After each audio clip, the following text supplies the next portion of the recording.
Al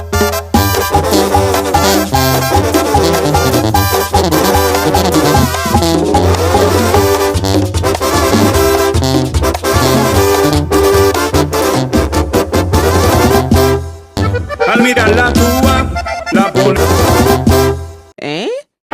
Hello mga kabalakadags! Ang muna karon ang ako first short vlog for today's video. Traveling to Cebu.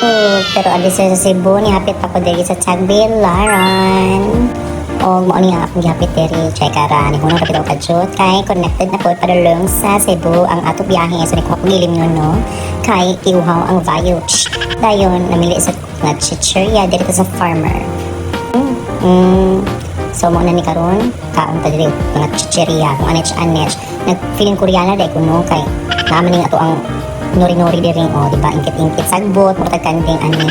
So mga guys in a while maabot na ko sa atong ginatawag og Cebu City. Hello lami kaayo ang ila ang view o pa shala murag na sa gawas murag kato na sa X-Men bitaw no nagiguba ni Magnet What? sa ilang away ang kuan show. Uy, ginuog ko. What a dream come true. Ginong taong kagawas ta. Pero for the meantime, dire lang sa mga Vayuch. O, muna ni akong pag-touchdown sa Cebu City. Okay? O, nanadaitod ko karon paingon sa airport, sa Mactan. Kaya nga po ko'y palupad na pod ka nga biyahe. O, kaon-kaon ta pag may time no. Mahal ka dito sa ilang airport. Ginuog ko, 400 pesos kaayo.